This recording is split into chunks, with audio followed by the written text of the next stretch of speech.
Hello everyone, this is Scott's CFD class, and today we will talk about the multi-phase flow, and we will focus on how to compute the multi-phase flow. We will briefly introduce a very powerful function called color function, which is very important for the computation of multi-phase flow. Just as its name implies, multi-phase means we have several phases which are immiscible. For example, we can have air and water. These are two phases. In the computation of multi-phase flow, we often use a color function or phase indicator function to indicate which phase this computational cell belongs to. For example, if the color function equals to 1, it can mean that this computational cell is occupied by air. And if C equals to 0, it might mean that this computational cell belongs to water. So what if the C color function is between 0 and 1? It means that this is an interfacial cell. It means that this cell is a mixture of air and water. So it is not completely occupied by either air or water. So why this color function is important? Because it helps us to identify the interface of different phases. And for different phases, we have conservation laws to describe the motions of these phases. For example, we have conservation of mass, conservation of momentum, and conservation of energy. To rigorously give the definition of the color function, we need to introduce another function called h. So h is a Heaviside function. It can only take two values, whether it is 1 or it is 0. For example, we give this kind of h function. So in this circular confinement, the h equals to 1, and outside this circle, it equals to 0. So it means that in this circle, all the fluid is occupied by air, and outside this circle, the fluid is occupied by the water. And for example, this is my computational cells. We have 9 cells, and we have a red circle. So this red circle is the circle in which all the fluid is air. So for example, for this cell is completely occupied by air. So C for this cell, for example, if we have a structure grid, we have a structure grid index. For example, for this cell, in X direction, it is 1. In Y direction, it is also 1. So we can say 1, 1. And for this cell, it is 2, 1. And this cell is 3, 1. And this cell is 1, 2. And for this cell, it is 2, 2. So for this 2, 2, this cell, its color function will be equal to 1.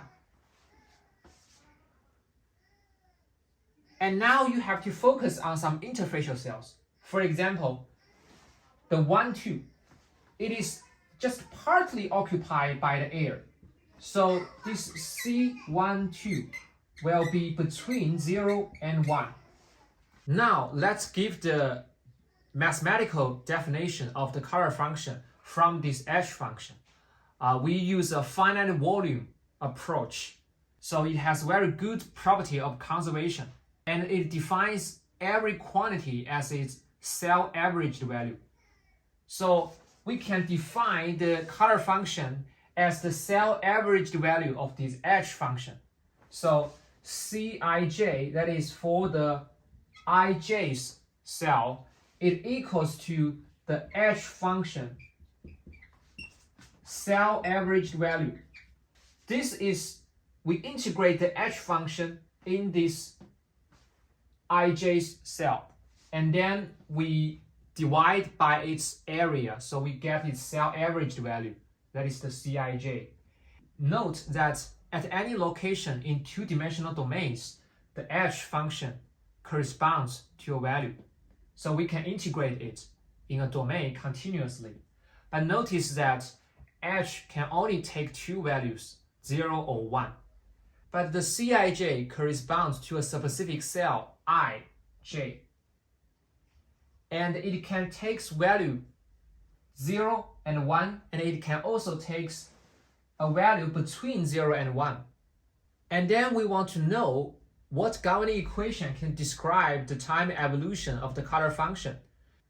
In fact, the time evolution of C can be simply described by the substantial derivative. If you have learned fluid mechanics, you will know the substantial derivative, or say the material derivative. We use the capital D to imply that it is the substantial derivative. So capital dc dt will equal to 0. It means that the color function is carried by the flow. Imagine that you are riding on a small fluid particle.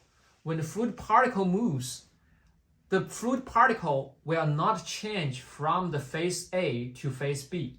So if initially it is phase A, when the fluid particle moves, it is still phase A. So that is the substantial derivative of C will equal to 0. If you have never learned this, you can resort to a fluid mechanics textbook to learn that. And the substantial derivative can be transformed using the chain rule. That is, we can compute it as partial C partial T multiplied by V, that is the velocity, dot the gradient of C equal to 0. So this is a hyperbolic partial differential equation, and although it seems very simple, but it is very challenging because for hyperbolic conservation law, if you want to solve this equation, it will generate the numerical oscillation if you want to use a high order polynomial to approximate the solution. That is its most biggest challenge. To illustrate how to solve this problem, we just resort to a one-dimensional case. For the one-dimensional case, we have the velocity along x direction. We call it u.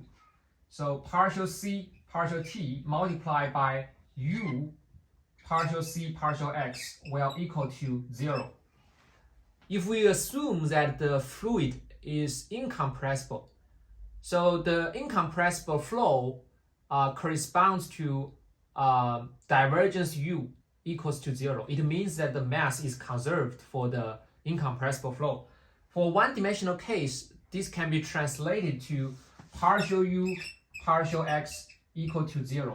It means that the velocity of fluid along x direction is a constant.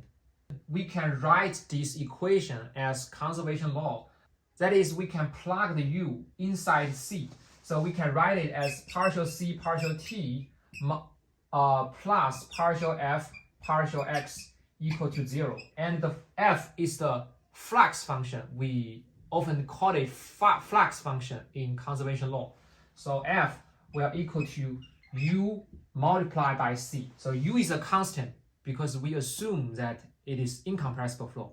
To solve this differential equation, we have to transform it into an integral form. That is the philosophy of the finite volume scheme.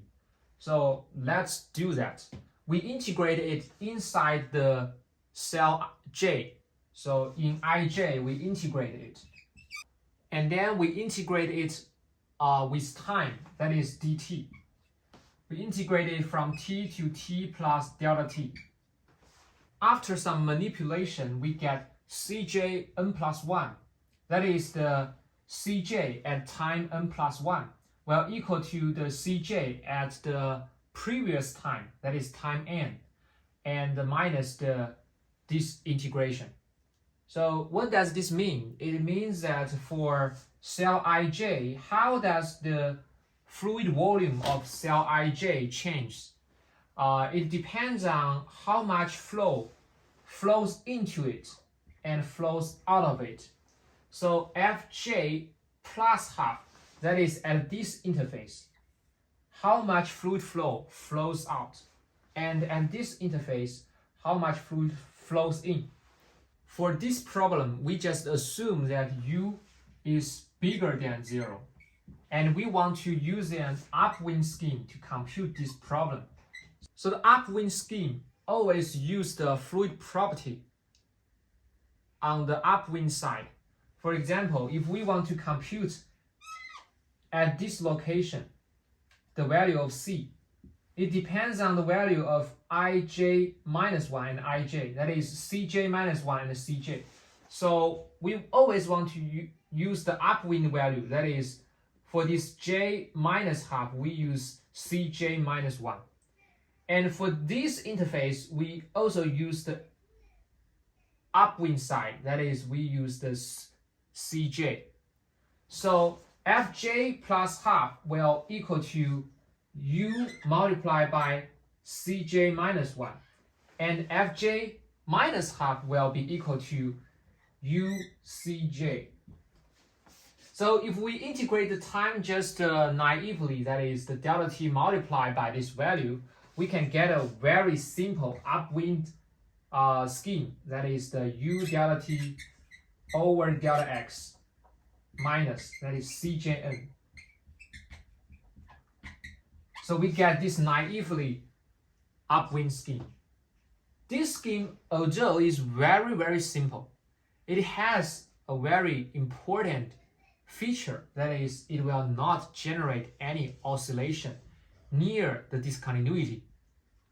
But the problem is that this scheme is too diffusive.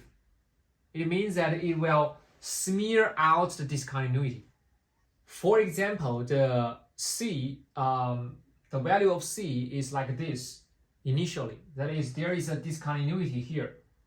And on the left side, the C equals to 1. And on the right side, the C equals to 0. And after some time, the advection of the color function will take place. But the discontinuity will be smeared out just like this. So it is not sharp anymore. Rather than it will be a smooth transition from 1 to 0. And this is what we do not want, because it introduces excessive numerical dissipation and we lose some accuracy near the discontinuity. But it will not generate oscillation. It means that there is a bound of the value of C between 0 and 1. It will not go outside these bounds. So it will not generate oscillations. The problem is that how do we compute this problem with high order accuracy and also without numerical oscillations? So we will talk about that in the next lecture.